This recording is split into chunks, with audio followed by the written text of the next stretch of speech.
So we're ready to move to the next session. Edyta, where are you? I'm Welcome. here. Can you hear me well? Yes, okay, we can hear you. Ah, We can see you fantastic. also. That's Okay. fantastic, I hope. Kalimera, kalispera. I don't know. It's like 12 in Greece, so should I start saying kalispera, right, Greece? Usually, yes, we start saying Kalispera. It's Okay, 12 o'clock. fantastic. Okay, thank you for joining us. Your stage My is yours. pleasure. Yes, so first of all, I'm going to share my screen in a moment. I just need to swap my screen and sharing. So just give me two more. I hope that now you can see the presentation in the right size, right? Yes, okay, Just great. confirm. Okay, fantastic. So welcome everybody. I'm very glad to be here for the very first Collabdays Greece. Greece has a special place in my heart. I love the country, I love people, I love food and the culture. Therefore, it's fantastic at least to spend 1 hour with you guys, interacting with you, talking with you. And I have a pleasure to present today my session, Copilot Adoption, 12 Lessons from 12 Months in the Field. But before we start, just let me introduce myself. My name is Edyta Gorzon. In Microsoft community, people call me Eddie.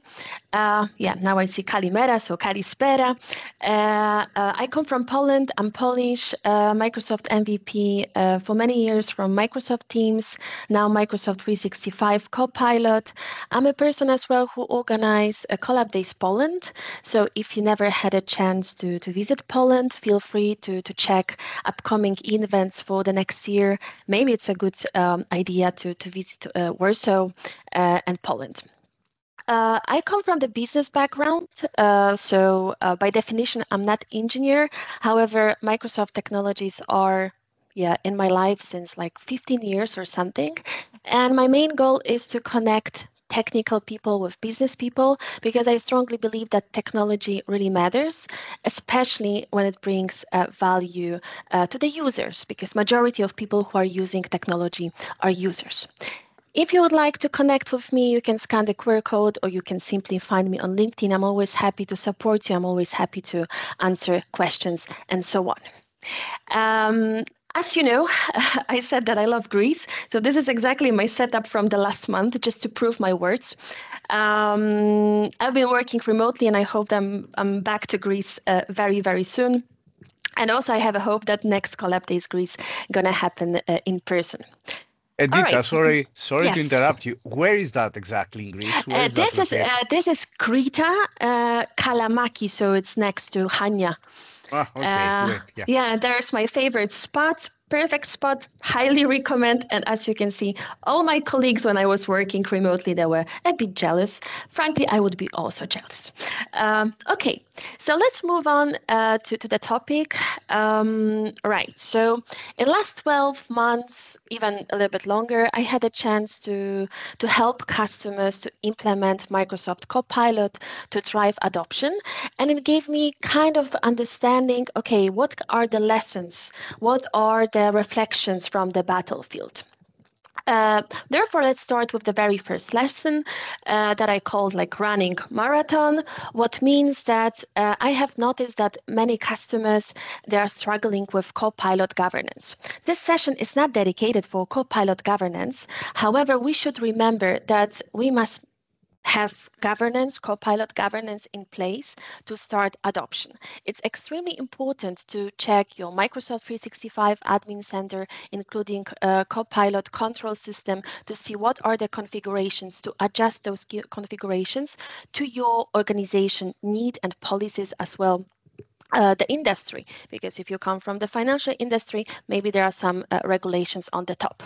As well, we should remember to check SharePoint Admin Center, SharePoint Admin Management, just to make sure that our SharePoint is configured in the right way. There are not any possible cases that might cause some oversharing if users are prompting together with Copilot. So it's extremely important to do those checks as well. Teams Admin Center, as well Microsoft Purview, like a critical platform for data security, compliance, and all the DSPM policies, as well, Power Platform Admin Center, because it's strongly related with building agents.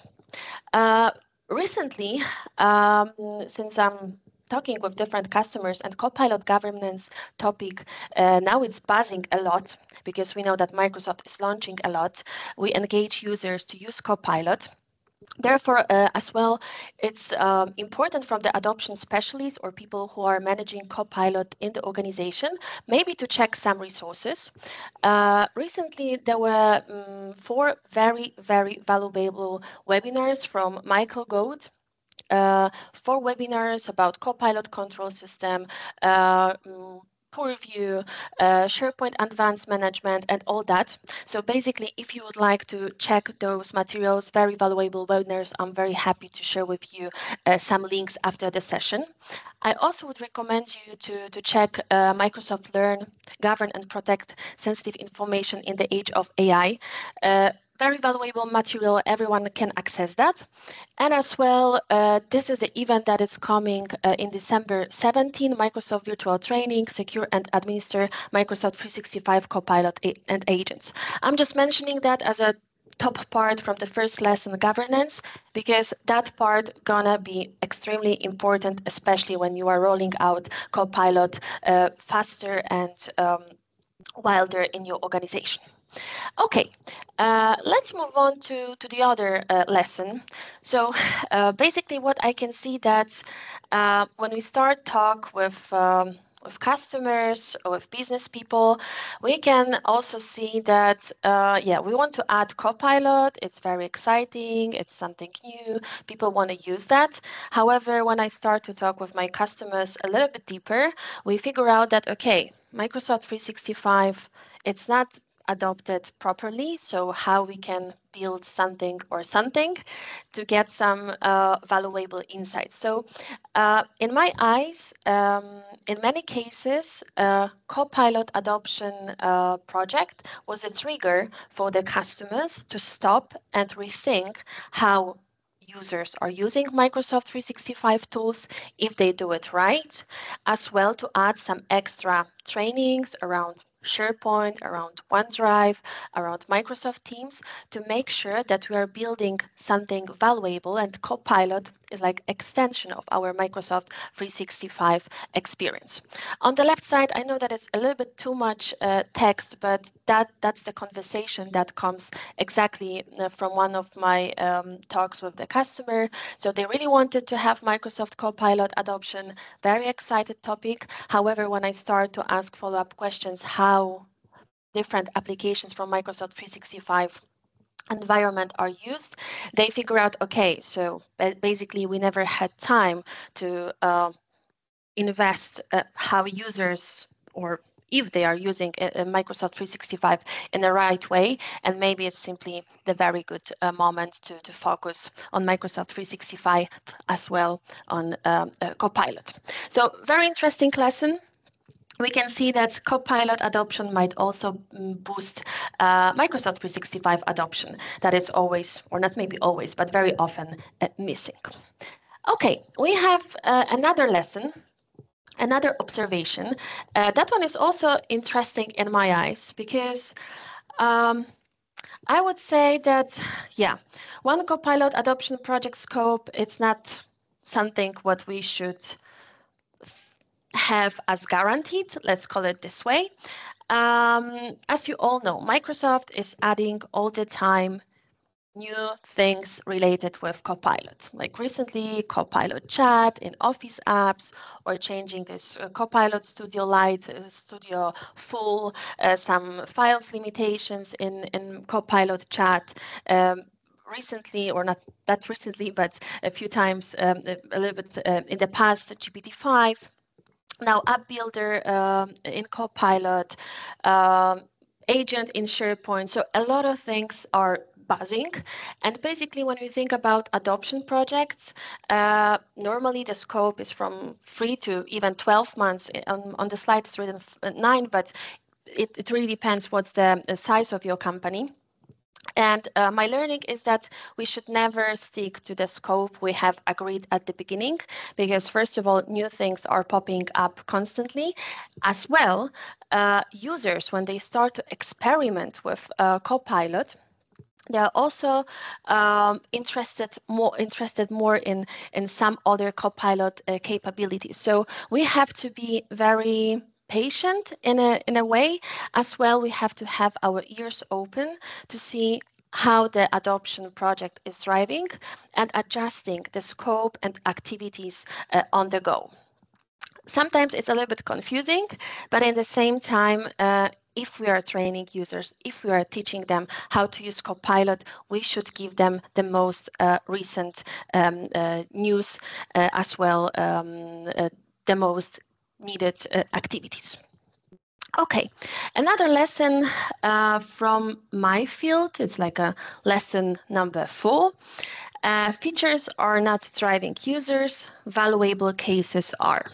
While saying this, I see very, very often the situation when the customer is approaching me is saying that, okay, we have bought like half a year ago 100 Copilot licenses. We have bought some trainings from the market, or we started to train our users across the features. And at the beginning, it was okay. So basically, users were excited, but over the time, we have noticed that Copilot consumption has dropped. And again, now we are in the point that we don't know if we would love to expand Copilot, so if we really want to purchase more Microsoft 365 Copilot licenses, or maybe we should resign from some of those licenses. So we are not sure in which direction we should drive Copilot investment, let's call it this way. What's the most important part here, or lesson learned, that no matter what kind of Copilot training we're gonna prepare, it's extremely important to understand what are the cases or what are the business scenarios, what are the processes for different types of user groups. Because we are going to have different processes for salespeople, we're going to have different processes for HR, for finance, and so on. So what's important in Copilot adoption, at least from my ground or from my perspective, it's extremely important to spend some time or even a lot of time to understand how people are working, to ask follow-up questions, maybe to prepare any form survey or open mic session to let users explain which applications in Microsoft 365 are heavily used in their daily processes. What are the biggest challenges, or where do they see potential for Copilot to help them do the tasks, the processes better and faster? So extremely important, we are teaching users not about the features, but we are teaching users how to use Copilot in a context of their work. Another benefit that comes from this approach is the fact that when we start talking with the business people, with users, we also can anyhow focus on reshaping some processes. We can find that, okay, maybe we can optimize the process in a better way. So it's not only about, training, but as well to understand how users, what are the users' behaviors in Microsoft 365 environment. On the top of that, I would say that we should not only rely on different type of reports Microsoft is giving us, starting from Microsoft 365 Admin Center, ending up with Viva Insights. It's better to really check and have this open conversation, some surveys with the users to make sure that we really understand what are the real expectations from Copilot, as well business cases users are facing. Of course, Microsoft is providing some scenarios, so you can find this screenshot on the right-hand side in Microsoft materials. But again, we should remember that since HR,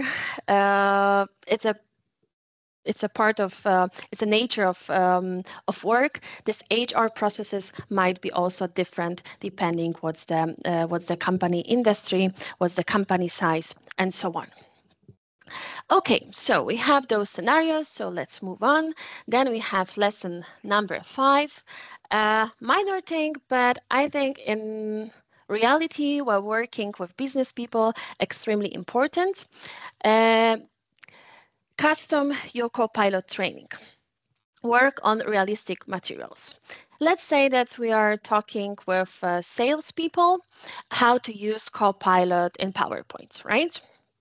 So what I would recommend you to gather those sales decks, any sales materials those salespeople are presenting on daily basis in front of their customers, and teach them how Copilot can support them in a context of this specific file or Word document or Excel, because it gives us kind of better understanding, first of all, what kind of challenges with working with a PowerPoint, Word, or Excel this specific group of people might have. But as well, we are engaging with those people more. So we don't have workshop in a way or training in a way that one person is speaking and everybody is silent. You know how it works. Corporate life, people are switching off the cameras, they're switching off their mics. But if you bring the realistic materials, the realistic their cases, or like a context of the work, the probability that you get them engaged is way higher than just presenting any blah blah that or test file or blah blah email just to show the power of Copilot. So use realistic materials. I know that it takes more time because we would love to have Copilot, PowerPoint, or Word, or Excel, or whatever training material one for all the groups. However, trust me, with a little bit of effort, a little bit more focus on the files are used by a specific group of people, can bring a lot of value and increase the adoption and motivation users to try out new things. Okay, so another idea, another lesson from the field. Starting with baby steps. Select the most buzzing Microsoft 365 apps first. So as you all know, Copilot is spreading everywhere across Microsoft 365 ecosystem. It's fantastic, but in the same time, it's really overwhelming, especially from the end user perspective. What is my recommendation when I'm talking with the users and I want to make them happy with Copilot or show the very quick first wins? I'm prioritizing the Microsoft 365 applications they use the most. So basically, in most cases, we start with Microsoft Teams because we all know that notes made by Copilot are fantastic and they really save a lot of time. Then we focus on Outlook, and then we start with Office apps. However, again, every organization might be different, so you must investigate which apps are the most consumed and then start your activities with those first apps, because again, the probability that Copilot will be used from the beginning when it has been launched, it's higher if we present its power for the most frequent apps. Very simple thing, but very powerful. And by the way, on the right-hand side, there is like a perfect wheel of fortune by Kirsty McGrath. You can also follow her on LinkedIn. She talks and spreads a lot of valuable knowledge about Microsoft 365, as well Copilot adoption. I highly recommend to track what she's doing and get some inspiration if you are leading Copilot adoption. Okay, so let's move on. We have another lesson. Sounds very simple, but frankly, not that simple like everybody would think, or at least based on my observations. It is said that everybody knows, no one knows, so never skip prompting workshops. What do I mean by thinking or talking about prompting workshops? Um, Customer situation, yeah, they have had some trainings around Copilot. They even try to do their scenario-based training. However, they have noticed that users started to complain that Copilot, it's not that good, it's just marketing. We would prefer to use something else, or we really had very high expectations, but now it's nice, but it's not that powerful tool as we have expected. And while having this conversation with the customer, I raised the question, okay, have you ever teach your users how good prompt should look like, that there is a goal? So what do you want to do with Copilot, like a context? Why are we doing this? Who is the audience? Like a source. So if Copilot should refer to any specific source like email thread, document, spreadsheet, whatever, and what are the expectations in this prompt. And yeah, we have noticed that this very important part was missing. The lesson learned is that we shouldn't assume that in the era of AI, where AI and different tools are buzzing on LinkedIn, on Instagram, on Facebook, everywhere, we shouldn't assume that every person in the organization knows how to write proper prompts, especially that we are facing different generations, right? We have Gen Z on the market, we have millennials, but also elder people who now are getting this tool, and they probably in many cases they don't know how to use it. They maybe they think, okay, it's like writing a sentence or writing a question in Google, but they don't have the skill or ability to write good prompts. So prompting workshops, promptathons, whatever activities related with writing prompts in a context of Copilot, so not only chat, as well prompts in different Microsoft 365 applications. This is something where we should really focus a lot of our attention, a lot of our forces. How to write proper prompts, as well giving them realistic examples.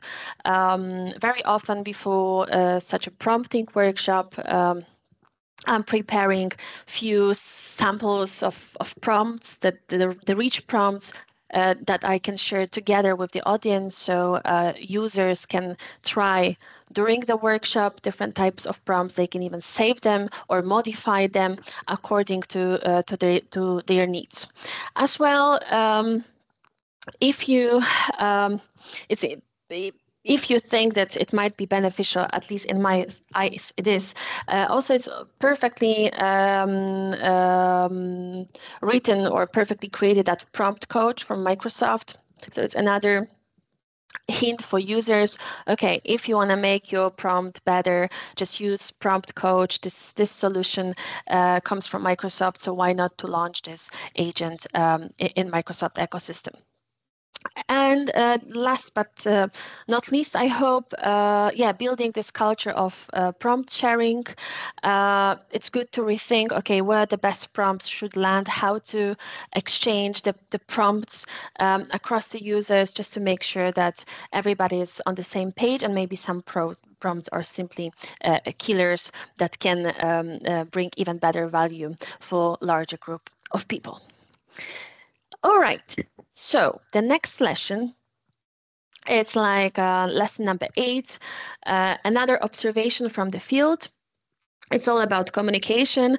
I would say that with communication, it's always a little bit tricky when we talk about technology.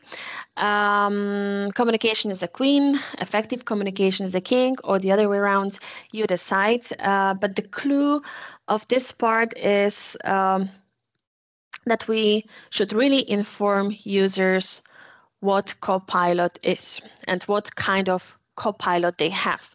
The biggest struggle I see recently when I'm talking with users, they say, hey, I have Microsoft 365 Copilot, but it ends up that they have only Copilot Chat or the other way around. So first of all, the naming, what kind of Copilot is available for whom. Secondly, having in place the entire communication plan set for Copilot adoption. Why I'm saying this? Because, of course, you can send some notifications from Admin Center. I like it. However, we should be aware of that this communication is super simple, and basically when something is sent from IT, let's call it this way, we should not expect that the users, they will engage strongly in this communication. So first of all, we must think about, why we are launching Copilot. Let's say if we have decided as organization that this is the main AI-powered tool in our organization, why we're doing this. It's secure, for instance, or we just want to invest even more in Microsoft 365 Copilot. It helps you to drive better, experience with Microsoft Teams, with Outlook, whatever. So really show the why in this communication, not just the information that you are getting Copilot and nothing else, but as well communication channels.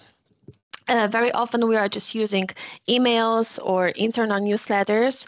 However, it would be also boost a little bit this different type of channels if we have any dedicated team in Teams where people can share their knowledge, where they can share maybe some ideas about Copilot, some perfect prompts, or schedule like Q&A sessions with the trainer or somebody who is a champion of Copilot in the organization. The same in communication, it's important to define receivers and senders, because we are going to have different tailored communication for people who have Copilot chat-free version, but different for those who have paid Copilot. As well, different communication to champions. If they are well trained and they are supposed to train their colleagues during the daily workflows in Copilot. As well, stakeholders. So we should also remember that good adoption requires stakeholders, the sponsors who are boosting the necessity of having Copilot in place. And again, why we're doing this.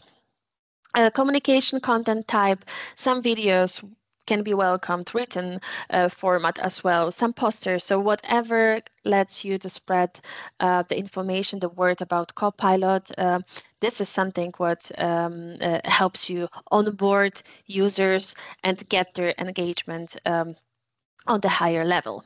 I think that this part really has to be covered. And this is my lesson from the recent projects. Another lesson number 9. Training users just once isn't sufficient. Most will go back to their old habits.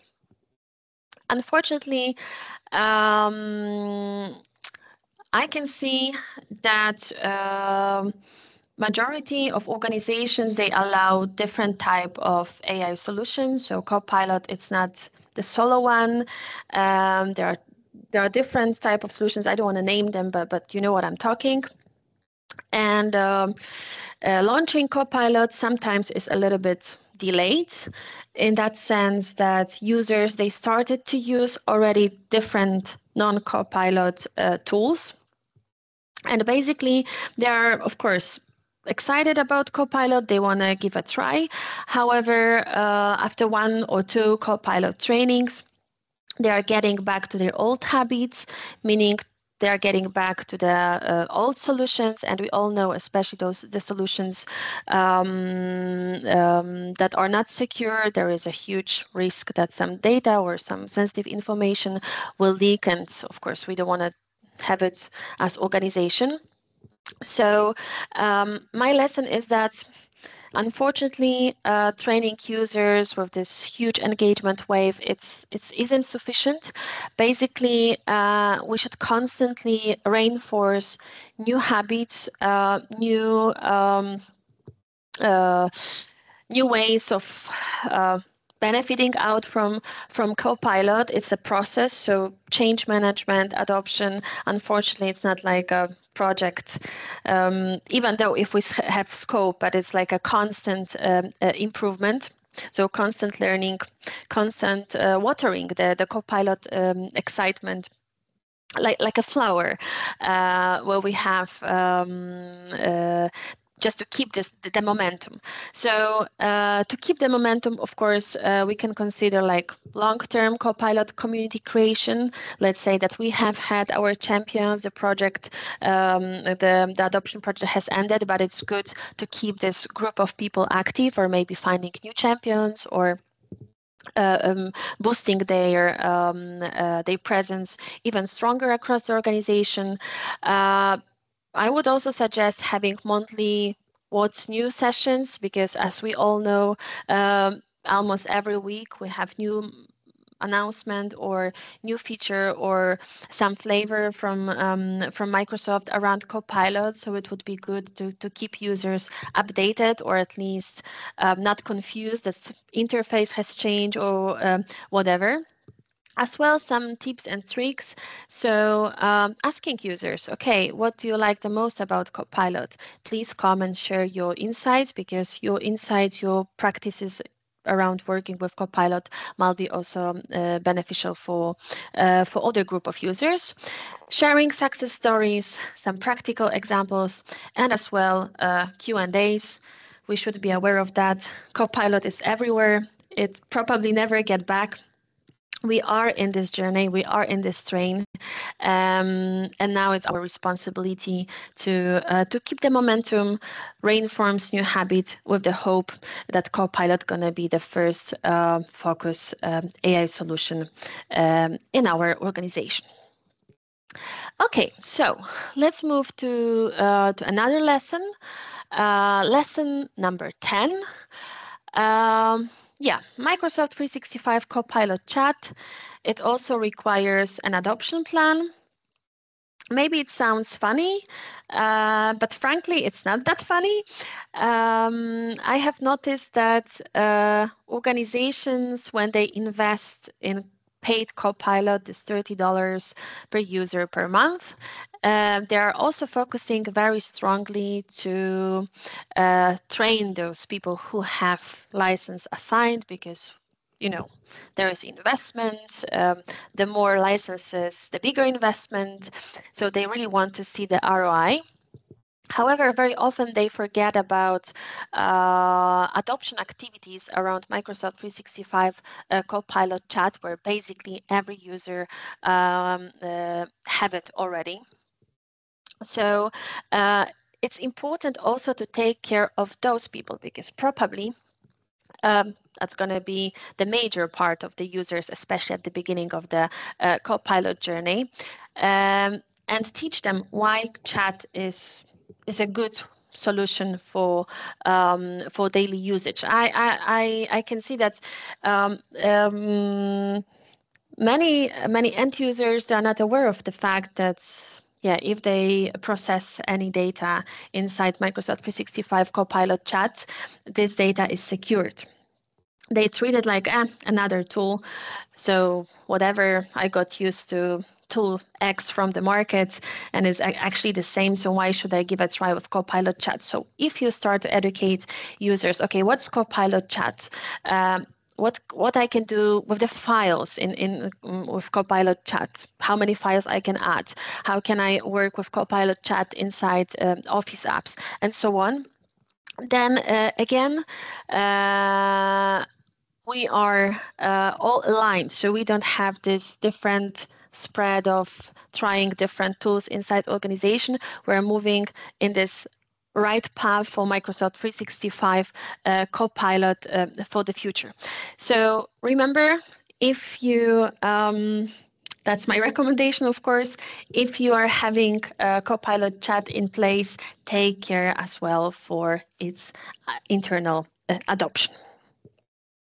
All right, so let's move to another lesson from the field. Building Copilot, learning habits, and creating a culture for upskilling. So as I mentioned, Copilot is here, it stays, it will develop. Rapid changes are popping up all the time. And basically, in our adoption, including communication we are serving to the users, we should make sure that our users are aware of this and that they have the opportunity and they know where to find some extra materials different than the materials we are providing to them. So boosting kind of readiness from the user perspective to try out different types of learnings, for example, from Microsoft. So again, Microsoft Learn is free for everybody. However, I can see that only techies, only people who work in our industry are aware of different type of learning paths. However, users are not. So again, while driving adoption project, we should mention in different ways, maybe during the training, maybe during any workshop, maybe in our communication, that there are materials, there are ways to upskill yourself, just for yourself, in regards even better Copilot understanding. Maybe it might be also good to include those materials in onboarding sessions if we hire new people, or as KPIs for the organization. Cultural upskilling, I believe it's present in every organization. However, if we really want to be Copilot driven organization, then it would be good to take care as well of this upskilling around Copilot. At least my reflection. Okay. So the very last lesson, however, there are a few more. Change management and enablement are key to success. So basically, we know that successful technology adoption is 80% people and processes and 20% technology. So again, why Copilot is being introduced, what problems it's solving, why organization is deciding for it, everything what's related with change management, communication, resistant to change should be addressed. Users, they really need the clarification why we're doing this, in which direction we're heading to. What is Copilot? What it cans? What's the difference in between Copilot and other solutions? Something about trust, something about security. Even if you mention on the training that, you know, if you're using Google Translate and you're putting some sensitive data to translate text from one language to another, you are training any external model and it's not secured. People are, oh, really? I didn't know that there is AI involved. I thought it's like translation. So everything that is related with Copilot introduction understood also as a changing the way how we work, but also the perception of Copilot necessity in our organization. This is something what should be communicated from the beginning of the adoption project as well during the entire process. That's why I'm always highlighting the importance of leadership, the sponsorship, middle management as well, to make sure that those people are also driving the change and they are explaining from the company perspective why we are investing in Copilot. but as well, communication must be adjusted to personal needs, why we are having Copilot, what kind of benefits me as a user I'm getting thanks to this solution. Okay, but there were like 12 lessons, but there's also the very last lesson, or kind of reflection from the field. I call it cherry on the top. The wording. In my profession, of course, I can speak techie. However, as I mentioned at the beginning of the session, I come from the business world, and the majority of people with whom I'm working, those are users. Therefore, we also must adjust our word as technical people to speak business, not tech. What do I mean by saying this? Yeah, what is tenant? What is orchestration? Or how to understand token? Or what do you mean by grounding? I know that in our reality, we see those words are something obvious, but unfortunately, in change management and adoption projects, we should be very careful with the wording we are using, and we shouldn't assume that users gonna get what are we talking. Very often, they also afraid to interrupt you or to ask for explanation. What do you mean by saying tenant? Because they are already overwhelmed with the new things that are cooking, like extra work. They must join the training sometimes, and they are overwhelmed with other tasks. So they would prefer to stay silent and don't ask those questions. And of course, at the end of the day, they join the training, but the question is, what did they understand during that training? So lesson learned, if we have projects led by technical people or people who have this technical way of speaking, we should be very careful, because it might be a trap. So remember, we adjust wording, especially at the beginning. When we qualify different group of users, where we ask them about the processes, have your ears open to understand their jargon, and try to adjust the way of presenting training to their language. So very small detail, but trust me, extremely important. Okay, so let's wrap up, and then we'll leave some space for questions. So first of all, Copilot governance, technical readiness, being ready for rolling out Copilot. Take care of it now if you haven't already, to avoid oversharing, some agents not really controlled. This is the time to really look deeper at your Copilot setup. Yeah, check Microsoft 365 adoption as first to boost Copilot globally, because Microsoft 365 is a soil, and it's hard to plant a tree, meaning Copilot, on the soil which doesn't exist or doesn't have the best condition at this moment. Be ready for Copilot adoption project changes in the scope of work. So it's good to have a frame. It's good to have some activities planned.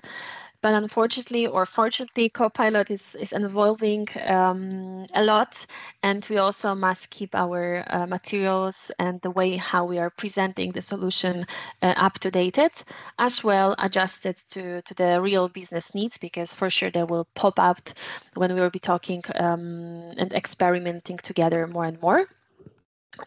Use cases. So never train users around the features.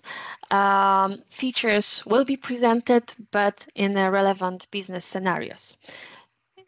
If we have a process, we constantly getting better understanding from the user, like better understanding in that sense that, okay, they feel comfortable because they understand the process, and then they can see the power of Copilot inside this process. So it's a perfect motivation for them to try out Copilot from the day one. Customize your training materials and content. So if you are training people how to use Copilot, use their materials, use their templates, just to show the practical aspects of Copilot power. Start with key apps. So start small, take maybe Teams, Outlook, Office apps as first, and then continue with other apps to do not overwhelm users with the number of information. Prompting workshops. This is something what should be mandatory. Don't assume that users know how to prompt, because the big part of them doesn't know, just know the word prompting, but don't know what's the real prompting architecture. Ensure you have a solid communication plan in place. Channels are defined, personas are defined, content type is defined as well, the timeline, to make sure that everybody is onboarded and knows what's cooking. Training user just once isn't sufficient. So remember about reinforcements, having these follow-up sessions, follow-up trainings, follow-up Q&As, whatever you decide, just to keep the momentum, because Copilot, this is an investment, so we really want to see the ROI in the long term. Microsoft Copilot Chat, if you haven't done any adoption around this, please do so. Those users, they also need to be taken care of. And who knows, maybe in the future they are becoming the ones who get the license, or they bring you some good examples how to build Copilot agents, because this is also good inspiration for you to gather some valuable insights from the business. Teach users how to benefit from materials which Microsoft is providing. Microsoft Learn, build this learning culture in your organization, and change management are the key pillars for driving adoption. So make sure that you have at least the basics implemented. And last but not least, of course, avoid using technical jargon, adjust your wording, because majority of people who are using Copilot are end users, and we really want to know that they understand what are we presenting. Okay, I think that we are done. So do we have any questions? Excellent, 45 minutes. Thank you. Thank you very much for your time and effort to cover all these interesting things anyway. I just see a comment from Amelia. Hi, Amelia. Hi, Amelia. Yesterday I heard the horrifying stat that only 10% stick to the using Copilot sustainably, and that's a fact, actually. Yeah. Thank you, Amelia. Good to see you. Good to see you. Yeah, this is the truth. Yeah. We recently talked with Amelia, so okay. I'm so happy to see this comment. My session seemed to be very, very basic, and I didn't want to dive in technical part, because technical topics are everywhere. But adoption and users, then the reality starts. Well, that's the thing, that most IT guys just throw the Copilot to the users and let them do the job, but it's not that easy. It's not. It's really not. And I think that, really having those scenarios and taking care about the users, you're also afraid that you're going to lose their job, whatever. So it's really a challenge for us to have this psychological, kind of mindset that, okay, we're talking with users, and besides not knowing what Copilot can or doesn't, we also should take care of the psychological part. That's so. And the last thing you mentioned about the cherry on the top, it's the best thing, because I see it all the time. IT guys to speak to the users like having a PhD in informatics and things like that. Okay, so we have to speak business sometimes. Yes, we do. I know that it's hard because we are also a little bit brainwashed. So sorry about saying brainwashed, but you know, you're learning from materials, you're talking with technical people, you are in this mood, but we should not expect that HR people would understand what's tenant, right? That's Because right, yes. they know that something is in the cloud, but that's it.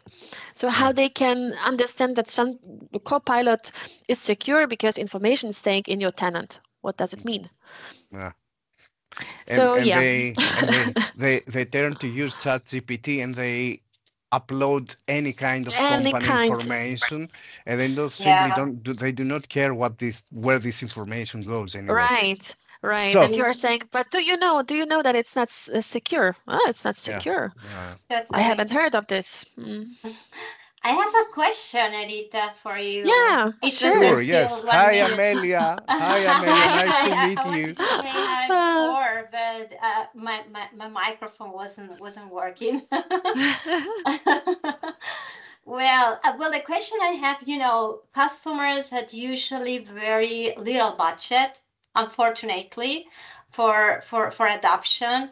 And myself as a trainer, most of the time they kind of want me just to train. It's like, do the quick training, please, and go away because we don't have that much money. I understand, yes.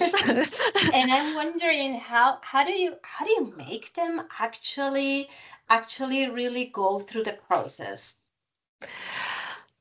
Yeah, this is a rather business question, I would say. Yes, totally. So Um, if it's not relevant, we can no, no, talk no, we no, no, can no, talk no, a no, little no, bit no, no, no, no, no. about that. It's perfectly relevant. I'm trying to spend a lot of time to explain, the customer that basically you can hire anybody who will present the features, and if you invest a lot, you can even, I don't know, pay subscription for any LinkedIn learning platform. So why you want to have me?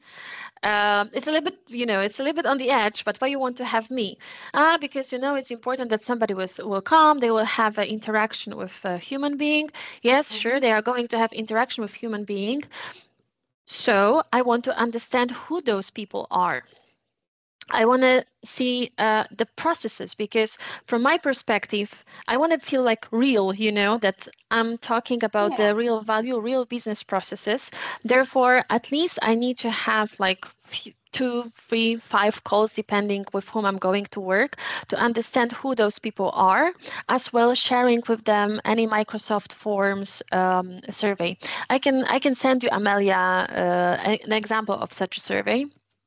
So basically, I'm asking in the survey, what do they expect from Copilot, just to understand, or what kind of the most repetitive tasks, or the most time-consuming tasks they have, or to clarify what's the process shaped in Microsoft 365 application. So I don't know, they use Teams with Copilot, they have notes, maybe they want then put those notes into OneNote, and then maybe they want to share those notes via Outlook.